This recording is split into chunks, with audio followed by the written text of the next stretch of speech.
কথা শুরু করার আগে একটা জিনিস বলতে বাধ্য হই, একটা জিনিস বলতে বাধ্য। কেননা এই সভাটা, আলোচনাটা কোনো সাধারণ আলোচনা না, এটা সিরাতুন নবীর আলোচনা। বিদায় সিরাতুন নবীর আলোচনা বিদায় আমাদের মজমাটা বা আমাদের শ্রোতাদেরকে এই কথা মাথায় রাখতে হবে যে আমাদের কোনো কিছু যেন আল্লাহ রসুলের সিরতের বাহিরে না যায়। কেননা যদি লেবেল দিলাম সিরতের, কিন্তু আমাদের মজমার পরিস্থিতি যদি অন্য মজমার মতোই হয়, তাইলে এই নামটার মনে হয় ইজ্জত থাকবে বলে মনে হয় না। একটু ব্রেন দিয়ে চিন্তা করতে হবে, তাইলে কাজে দিবেন। বিবেকটা আমরা এই জন্যই দিচ্ছেন যেন এটাকে কাজে লাগাই। এটার কথা কিন্তু এখনো শুরু হয় নাই। আমি সবার কাছে অনুরোধ রাখবো যে সিরাতের নবীর মাহফিল দেখা যেন মানুষ সিরাতের দিকে আকৃষ্ট হয়। আমাদের বসা, আমাদের শোনা, আমাদের হাঁটা, আমাদের চলা, কেননা সিরাতুন নবী বলতে আল্লাহ রসুলের সিরাত আলোচনা হবে বা সিরাতের প্রয়োজনীয়তা কি, এটাকে আমাদের সামনে বক্তারা তুলে ধরবে। এটাই তো সিরাতুন নবী। কি বলেন? মনে হয় বুঝাইতে পারতেছি না, সবাই কানে পড়তেছে না। এটা আমাদের অবস্থাটা এরকম হইতে হবে যে মানুষ অবস্থা দেখেই আমাদের দিকে আকৃষ্ট হয়।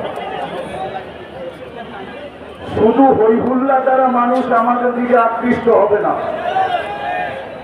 বরং মানুষ আমাদের কর্ম দ্বারা আমাদের দিকে আকৃষ্ট হবে সবচেয়ে বেশি। এই জন্য সিরাতের মাহফিল হিসাবে যতটুকু ডিসিপ্লিন হওয়া দরকার এখানে,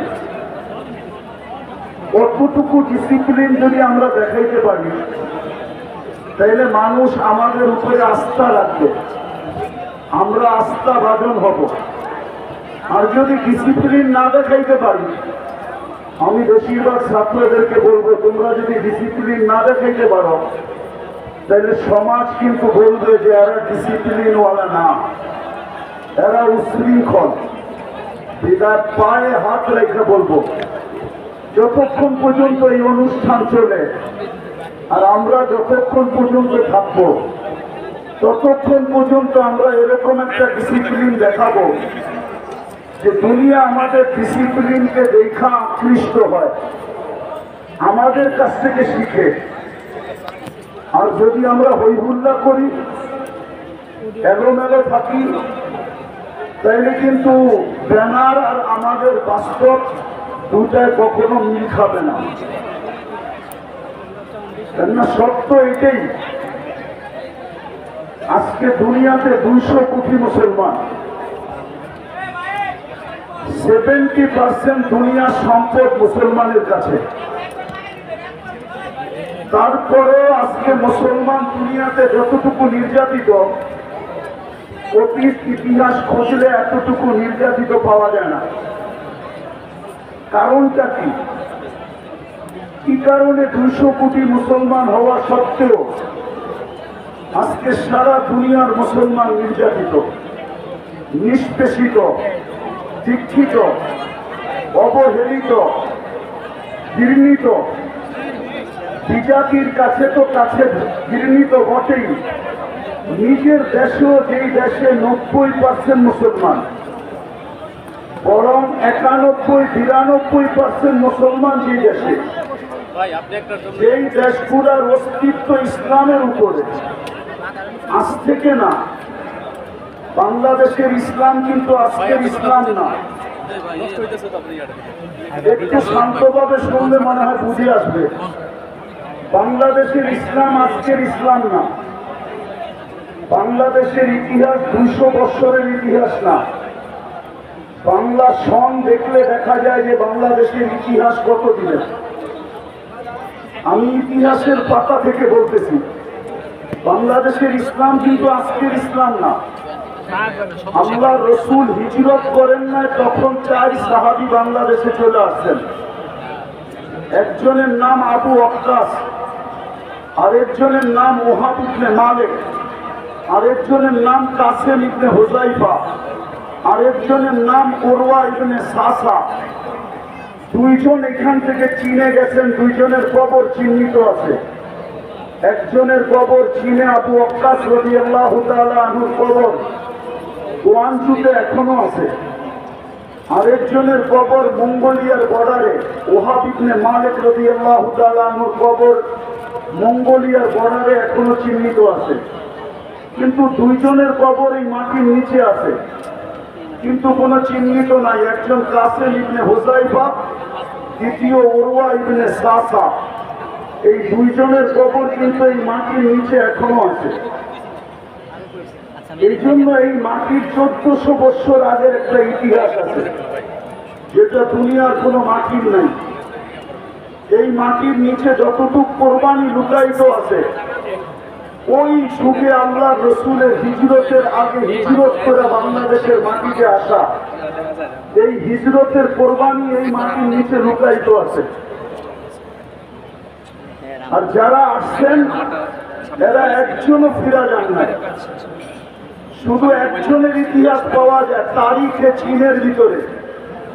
আবু ওয়াক্কাস রাদিয়াল্লাহু তাআলা আনহু 18 মাস চলার পরে, আমি ওলামাদের মজলিসে বলতেছি, তাহকিক করে দেখেন, তারিখে চীনে লেখা আছে আবু ওয়াক্কাস রাদিয়াল্লাহু তাআলা আনহু যখন 18 মাস পায়দল চলার পরে মদিনা ফিরত যান, আর পাবে মদিনা দিয়া যখন ঢোকেন, তো সাহাবায়ে কেরামকে জিজ্ঞাসা করছিলেন আল্লাহর রসুল কিরকম আছেন।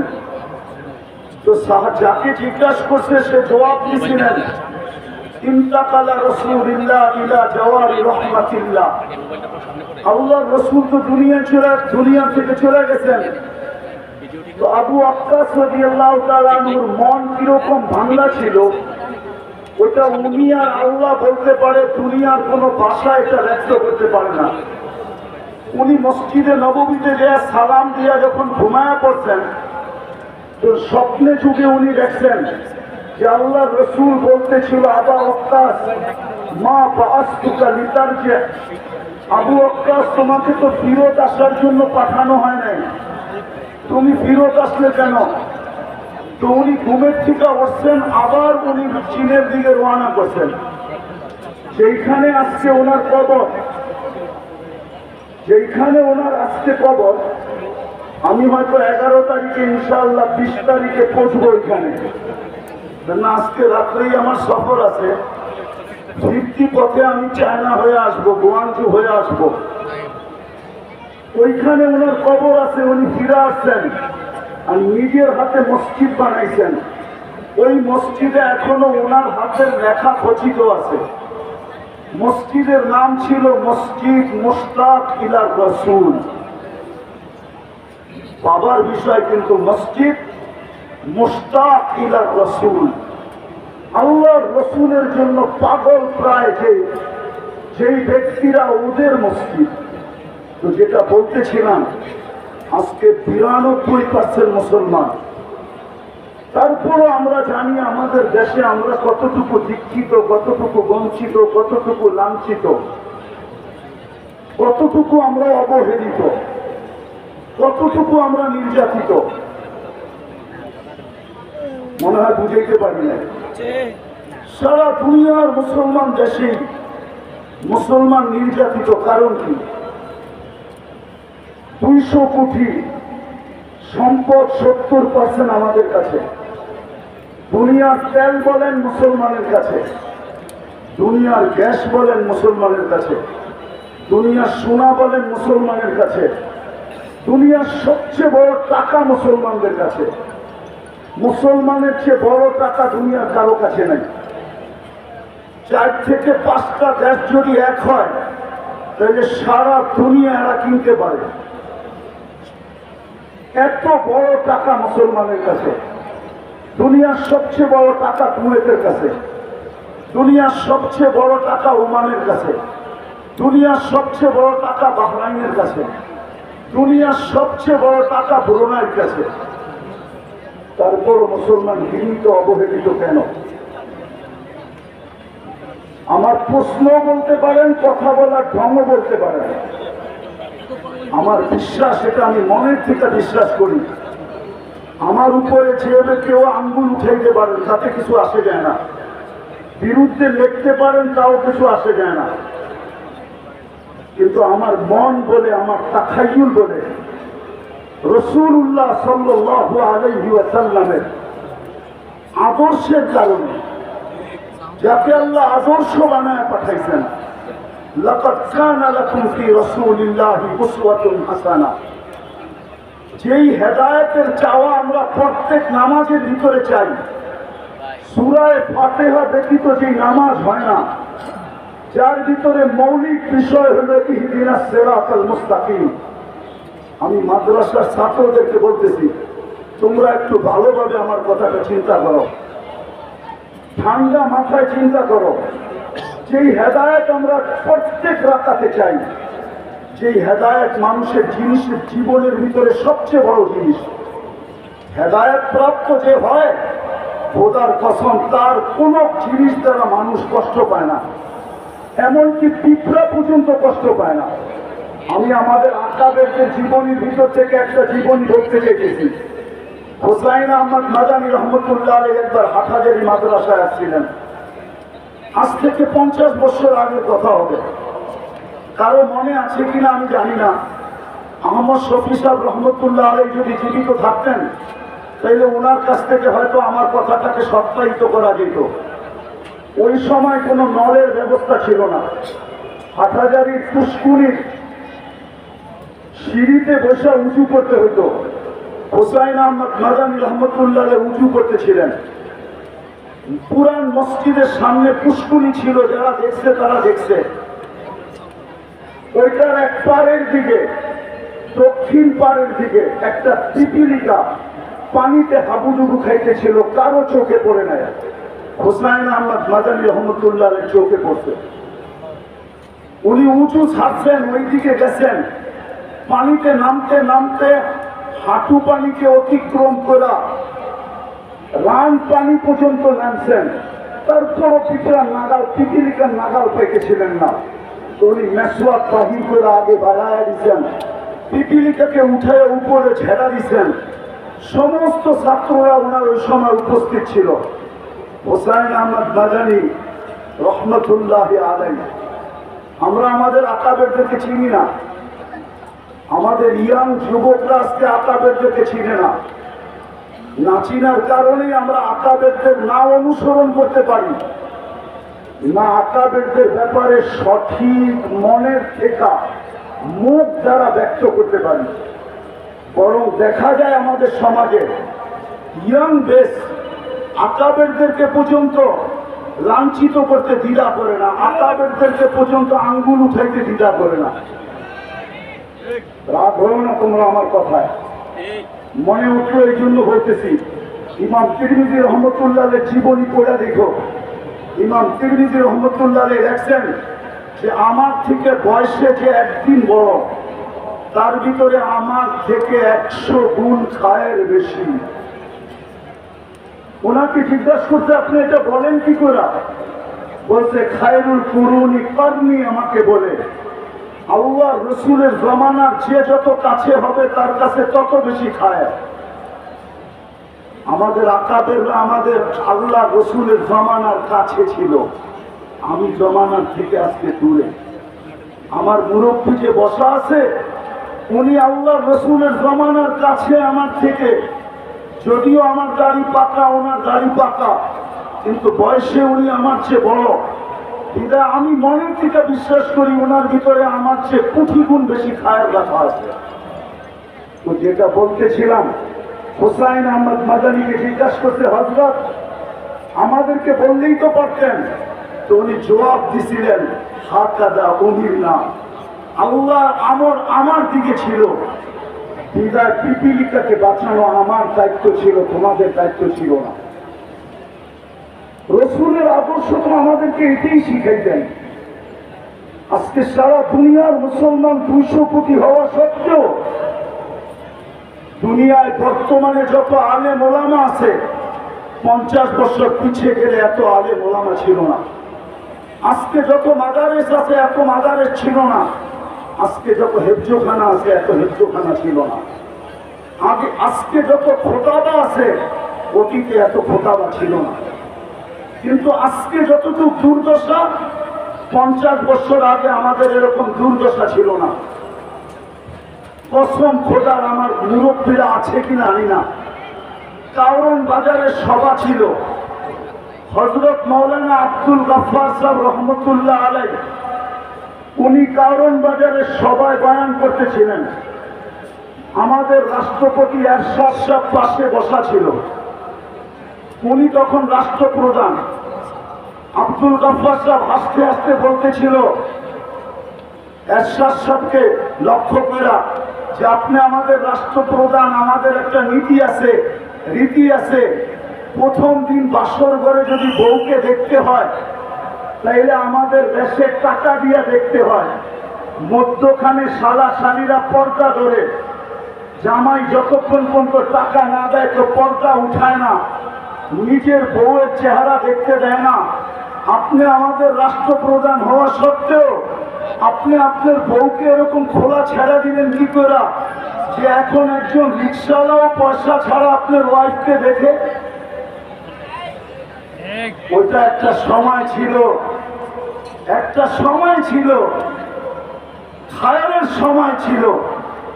ওনারা আল্লাহর রাসূলের জামানার কাছে ছিলেন, আদর্শের উপরে প্রতিষ্ঠিত ছিল। এরশাদ সাহেব শুধু হাসছেন, কোনো প্রতিবাদ করেন নাই, কোনো জিদ বা হিংসা বিদ্বেষ ভিতরে নেন নাই যে আমি স্টেজ থেকে যায়া গাফফার সাহেব তোমাকে দেখাবো তুমি কত বড় আব্দুল গাফফার। কোনো প্রতিশোধ নেন নাই। কিন্তু আজকে কথা বলে স্টেজ থেকে নামা যায় না, কথা বইলা স্টেজে বসেও থাকা যায় না। কেন এই দুরবস্থা? আমার প্রশ্নের জবাব দেন আপনারা, কেন এত দুরবস্থা? টুপিওয়ালা তো আগের চেয়ে বেশি, দাড়িওয়ালা তো আগের চেয়ে বেশি, নামাজি তো আগের চেয়ে বেশি, তাবলীগওয়ালা তো আগের চেয়ে বেশি, ওয়াজ নসিহত তো আগের চেয়ে বেশি। আমি কথা শেষ জায়গায় চলে আসছি। আজকে আমরা আল্লাহ রসুলের আদর্শকে শুধু একটা ব্যানারে আবদ্ধ করছি। সিরাত শুধু ব্যানারে আবদ্ধ আমাদের জীবনে না। আমরা সিরাতকে মানুষের সামনে তুলে ধরতে পারি না। রাগ হয়েন না, পায়ে হাত রাখি। গত বছরও এখানে সিরাত মাহফিল ছিল, এর আগের বছরও ছিল, এর আগের বছরও ছিল, এই বছরও সিরাত মাহফিল আছে। কিন্তু আমি ওলামা তোলাবাদের পায়ে হাত রেখা বলবো, শুধু বৎসরে একটা সিরাত মাহফিল করার দ্বারা জাতির ভিতরে সিরাতের আকর্ষণ আসবে না, বরং আমাদেরকে রবিউল আউয়াল মাস পুরাটা প্রত্যেক মহল্লায়, প্রত্যেক মসজিদে, প্রত্যেক গলিতে, প্রত্যেক এলাকায় সিরাতের প্রয়োজনীয়তা যদি মানুষের সামনে তুলে ধরতে পারি, সিরাতের উপকারিতা যদি মানুষের সামনে তুলে ধরতে পারি, যে সিরাতের দ্বারা আল্লাহ রসুলের আদর্শ দ্বারা যদি আদর্শবান হই তাইলে আমাদের সমাজটা কিরকম হবে, এই চিত্রটা যদি আমরা তুলে ধরতে পারি তাহলে খোদার কসম হতে পারে আমাদের সমাজ এরকম হবে যে সমাজটা সারা দুনিয়ার ভিতরে মডেল হিসাবে রূপান্তরিত হবে। যদি সারা রমজানে যদি পুরা রমজানে ফাজাইলে রমজান পড়া হইতে পারে, হজের মাসে যদি পুরা মাস ফাজাইলে হজ পড়া হতে পারে, তাহলে রবিউল আউয়াল মাসে প্রত্যেক মসজিদে কেন সিরাতের কিতাব পড়া হয় না? আমরা সবাইকে সিরাতের কিতাব পড়তে বলি না কেন? সবচেয়ে ছোট একটা সিরাতের কিতাবও তো পড়তে বলতে পারি। সিরাতে খাতেমুল আম্বিয়া সবচেয়ে ছোট সিরাত, আমরা কেন আমাদের যুবকদেরকে উজ্জীবিত করতে পারি না? আমাদের যুবকরা সারা রাত্র নেটের ভিতরে থাকে, আনলিমিটেড সারা রাত্র ব্যয় করতে থাকে, অথচ অল্প একটু নেট খরচ হবে সিরাতে খাতেমুল আম্বিয়া পড়তে। আমরা কলেজের ছেলেদেরকে কেন হাতে পায়ে ধরে উদ্বুদ্ধ করতে পারি না? কেন স্কুলের ছেলেদেরকে পারি না? কেন ইউনিভার্সিটিতে ছেলে মেয়েদেরকে পারি না? আমার কথা একমত হবেন কি হবেন না জানি না, আমি দুনিয়া ঘুরে বলতেছি। আমি আপনাদের স্বাধীনতা দেখি নাই, কেন আমি জুলাইয়ের 18 তারিখে চলে গেছি, আমি আগস্টের 18 তারিখে বাংলাদেশে আসছি। আমার সফর ছিল ইংল্যান্ড, কানাডা, মিশর, সৌদি আরব হয়ে আমি দেশে আসছি। আমাদের এখন সময় আসছে, আমাদের উচিত স্কুল কলেজ সর্বত্র আমাদের উচিত, বিশেষ করে ওলামা তোলাবাদের উচিত এই রবিউল আউয়াল মাসটাকে কেন্দ্র করে প্রত্যেক গলি গলি সিরতের প্রয়োজনীয়তা বয়ান করা, প্রত্যেক মসজিদে সিরতের তালিম করা, আল্লাহ রসুলের আদর্শ সর্বক্ষেত্রে ছাড়ার কারণে আজকে আমরা নিজের দেশেও লাঞ্ছিত, বিদেশে তো লাঞ্ছিত, অন্যের হাতে তো লাঞ্ছিত, আমরা নিজেদের হাতেও লাঞ্ছিত। আজকে আমরা সিরতকে ছেড়া দিছি, রসুলের আদর্শকে ছেড়া দিছি, এর জায়গার ভিতরে আমরা আবেগকে নিয়ে আসছি, অন্য কিছুকে নিয়ে আসছি, রসুলের আদর্শকে নিয়ে আসি নাই। আসেন, যে রসুল 23টা বছর চোখের পানি ঝরায়া আল্লাহর কাছ থেকে আমাদেরকে, সমস্ত উম্মতের ভিতর থেকে আল্লাহর কাছ থেকে আমাদেরকে যা নিয়ে দিচ্ছেন, যে মর্যাদা আমাদেরকে পাওয়া দিচ্ছেন, এর চেয়ে বড় মর্যাদা কি হইতে পারে? যে রসুল আমাদেরকে পাওয়া দিচ্ছেন। সুহাদা আলান নাস, এতটুক শব্দের ভিতরে যদি ডুব দেই তাহলে দেখা যাবে আল্লামা জালালউদ্দিন সুয়ুতী রহমতুল্লাহ লেখছেন, এই উম্মত কিয়ামতের দিন আল্লাহর পক্ষে সাক্ষী হিসাবে আল্লাহর পাশে দাঁড়াবে। সমস্ত উম্মতের উপরে আল্লাহ আমাদেরকে সাক্ষী হিসাবে গ্রহণ করছেন, নিজের পক্ষে নির্বাচিত করছেন। এর চেয়ে বড় সৌভাগ্য কি চান? কিন্তু প্রশ্ন যদি উঠে আমাদের পক্ষে কে, আল্লাহ তো এটাও বলে দিচ্ছেন, রাসূল শাহীদান আলাইকুম, আমি বন্ধুকে তোমাদের পক্ষে দিয়ে দিছি আর তোমাদেরকে আমার পক্ষে নিয়ে আনিছি। বিদায় আসেন আমরা আজকের এই মাহফিল থেকে অঙ্গীকার করি। আর এটা না হওয়ার কারণে রবিউল আউয়াল মাস ব্যাপী প্রত্যেক মসজিদে, প্রত্যেক গলিতে, প্রত্যেক মহল্লায়, প্রত্যেক গ্রামে, প্রত্যেক ইউনিয়ন, থানা, জেলায় সিরাতের চর্চা না হওয়ার কারণে রবিউল আউয়ালের নামে হাজারো আগাছা সমাজে ছড়ায় গেছে। যতই চিৎকার দেন, এই চিৎকারে দিলের মহব্বত বাহির করা যাবে না। যদি মহব্বত বাহির করতে হয় তাইলে ওইটাকে আগে ডিলেট করতে হবে, আর নবীওয়ালা মহব্বত দিয়া ওইটাকে ধুইতে হবে, নাইলে এই আগাছা দূর করা যাবে না। যে আগাছা রবিউল আউয়ালের নামে বাংলাদেশে ছড়ায় গেছে। আপনি বলবেন, আপনি যে প্রবচন দিলেন যে সারা মাস প্রত্যেক মসজিদে সিরাতের তালিম, সিরাতের আলোচনা, গলিতে, মহল্লায়, হাটে, বাজারে, প্রত্যেক গ্রামে, এরকম কি দুনিয়ার কোনো দেশ আছে? আমার সাথে চলেন, আমি আপনাদেরকে দেখায় দিব। আমি ওই দেশে গেছি, একবার যাই না, 6 বার গেছি। আর একবার আমি ওই মাহফিলে নিজে গেছি। আমার যাওয়ার কথা ছিল 1 সপ্তাহ পরে, আমাকে ওনারা চিঠি পাঠাইছেন, আমাদের এইখানে 1 মাস সুদানে সিরতের আলোচনা হয়, টানা 1 মাস, রবিউল আউয়ালের 1 থেকে নিয়ে 30 তারিখ পর্যন্ত। আপনি যখন আসবেন তো 1 সপ্তাহ আগে আসেন। আপনি আরবি না বলতে পারলেও ভাঙ্গা ভাঙ্গা যা বলতে পারেন, আমরা আপনার মুখ থেকে কিছু শুনতে চাই। এখনো আপনি শ্বাস দিয়ে দেখতে পারেন, সুদানে 1 মাস সিরতের চর্চা হয়, সিরতের 1 মাস। আপনারা আর কয়জন? এক এক মজমায় 4 থেকে 5 লক্ষ লোক থাকে। চলেন, আমি ইয়ামান 4 বার গেছি। ইয়ামানে 1 তারিখ থেকে 30 তারিখ পর্যন্ত, মাসের শেষ পর্যন্ত প্রত্যেক মসজিদে সিরতের চর্চা হয়। দুনিয়ায় আরো দেশ আছে, মরক্কো, জাজায়ের, টিউনিসিয়া, মরিটানিয়া, সারা মাস সিরতের চর্চা হয়।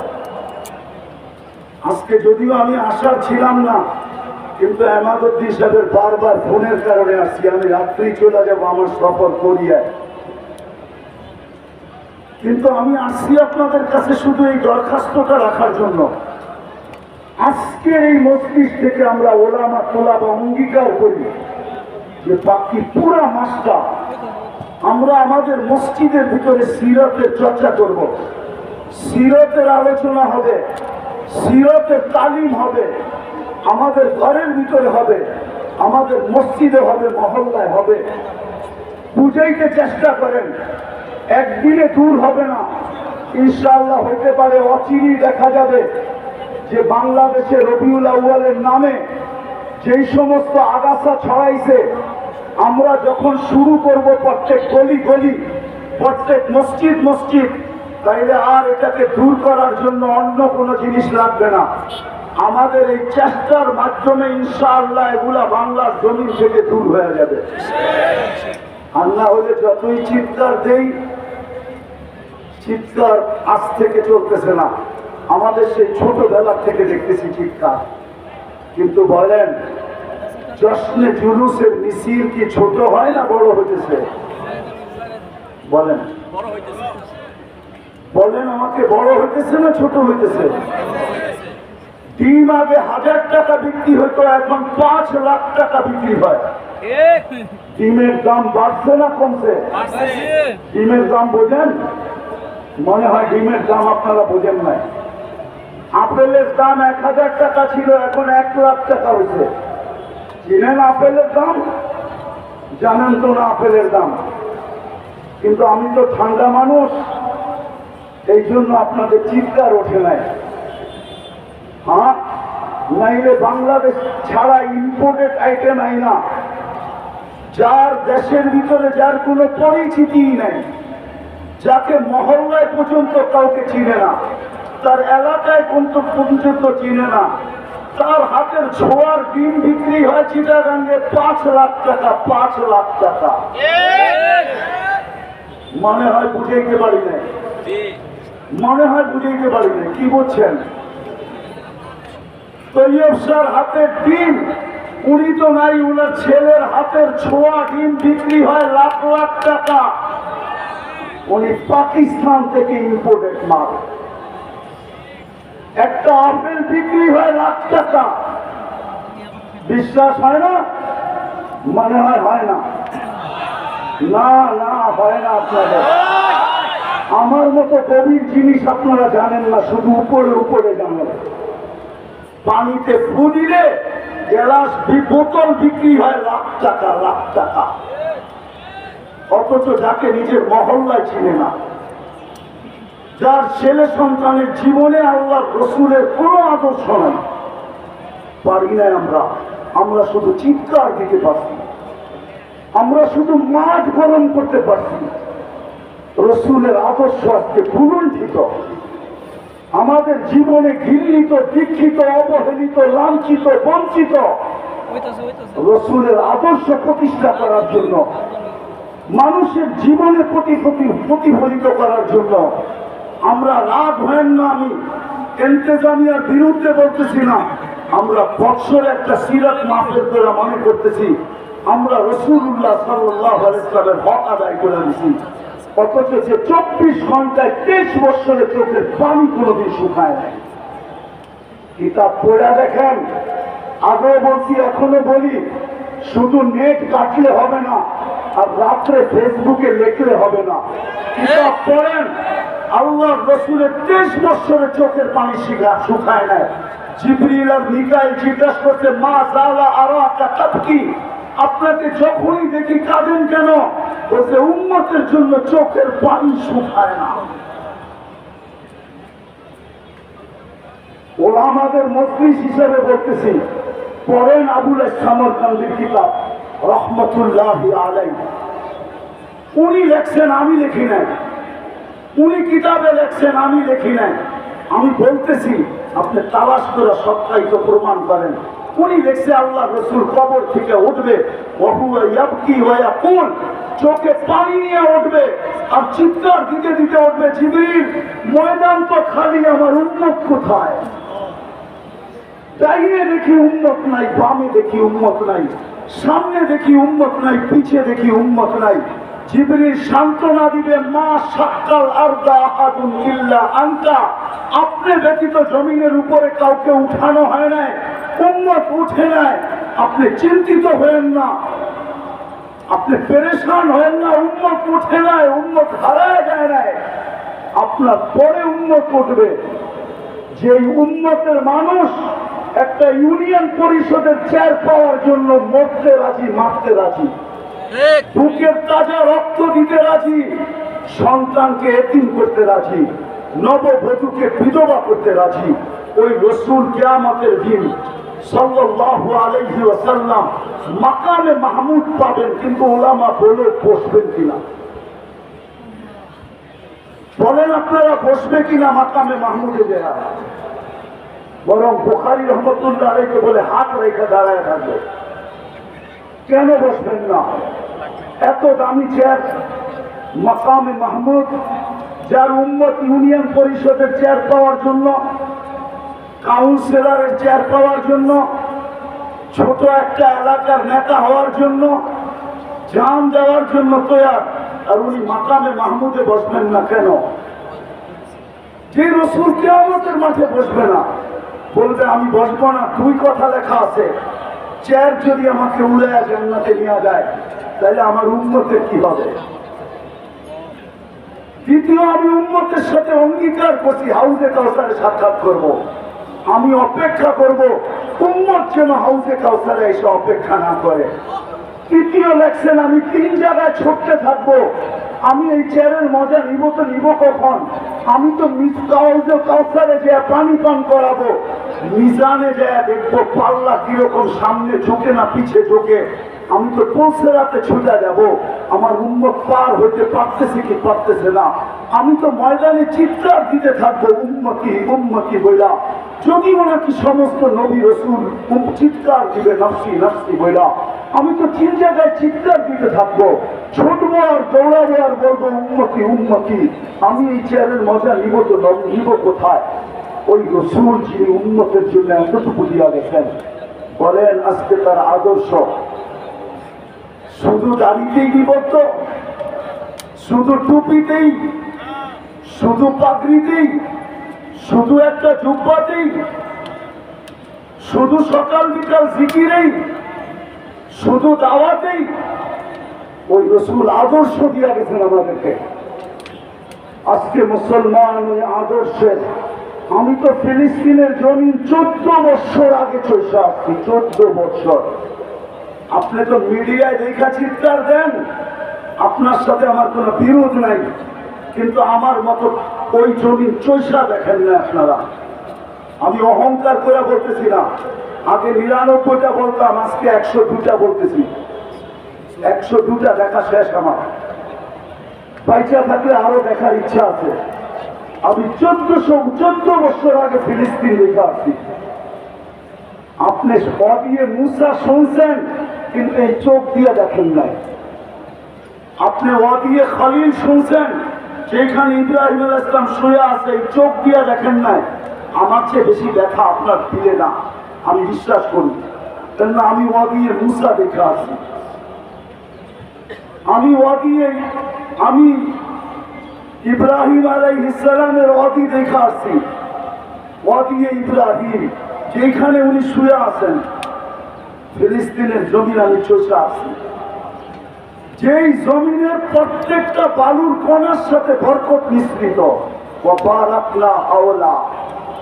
ওই জমিন যেখানে আল্লাহ ১৬ লক্ষ নবীদেরকে জীবিত করে একত্রিত করছেন, আর ওই নামাজ যেখানে মুহাম্মদুর রাসূলুল্লাহ ইমামতি করছেন,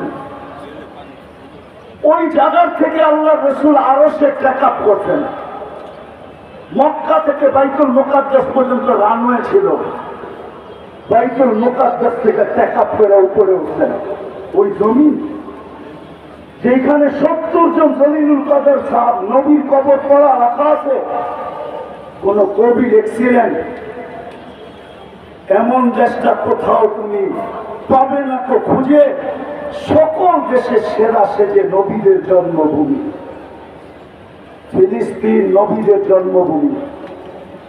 আপনি তো মিডিয়ায় লেখা চোখের পানি ঝরান, আমার এখানে ব্যথায় ভরা। আজকে 200 দিনের উপরে হলো, 40,000-এর উপরে মানুষ মারা গেল। ওরা প্রতিদিন 6 ওয়াক্ত নামাজ পড়ে, 5 ওয়াক্ত তো পড়েই পড়ে, আর প্রতিদিন 1 ওয়াক্ত জানাজার নামাজ পড়ে।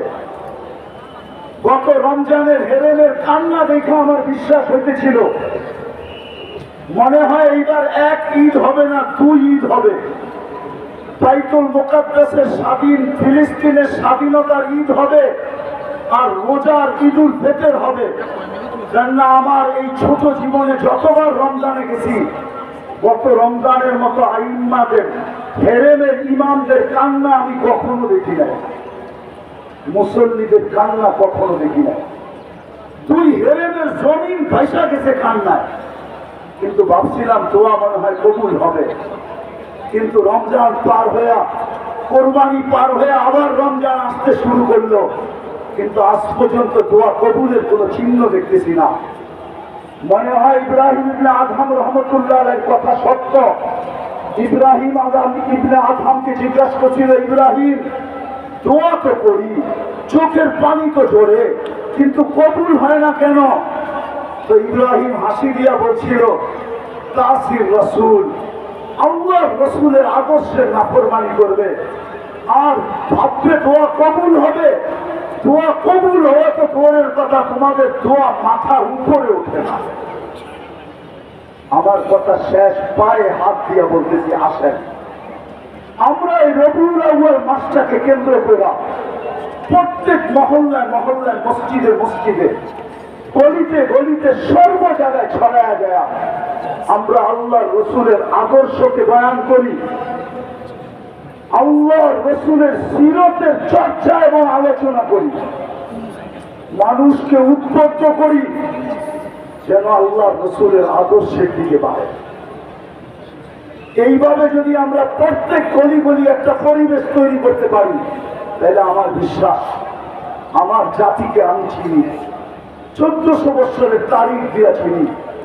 আমার জাতি ইনশাআল্লাহ একদিন জায়গা উঠবে, আর আমরা যা চাই এটা আওয়াজবিহীন আমার জাতি কাঁধে নিয়ে দাঁড়ায় যাবে। কেননা এই জাতি জুলুম বেশি দিন সহ্য করতে পারে না। এই জাতিকে আপনারা আধ্যাত্মিক ভাবে চিনেন না। বাংলার জাতি আর এই মাটি আধ্যাত্মিক ভাবে আপনারা চিনেন না। একটু ইঙ্গিত দিছিলাম আমি যে 1400 বছর আগের কোরবানি এখানে লুকানো আছে, কিন্তু আমাদেরকে একটু সজাগ হতে হবে। প্রত্যেক মসজিদ মসজিদ, মহল্লায় মহল্লায় আমার বিশ্বাস ওলামায়ে কেরাম এখান থেকে আজকে প্রোগ্রাম বানাবে যে আমরা ঢাকা শহরের একটা গলি রাখবো না, একটা মসজিদ রাখবো না, একটা ওয়ার্ড রাখবো না। আমরা সিরতের প্রোগ্রাম দরকার হলে ডেলি 5টা 10টা করবো। আর আলহামদুলিল্লাহ ঢাকা শহরে ওলামায়ে কেরামের অভাব নেই। একদিনে 20টাও সামলাইতে পারবে, 50টাও সামলাইতে পারবে, 100টাও সামলাইতে পারবে। আমি আপনাদের কাছে হাত জোর করে বলতেছি, আসেন আমরা একটা বছর করে দেখি, তারপরে আমাদের এখানে পরিস্থিতি কি দাঁড়ায়।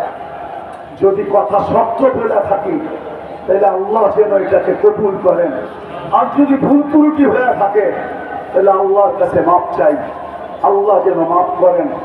সবার কাছে দোয়া চাই, আল্লাহ যেন সুস্থ সবল ভাবে আবার এই মাটিতে সফর শেষ করে আবার ফিরায় নিয়ে আসেন। ওমা আলাইনা ইল্লাল বালাগ।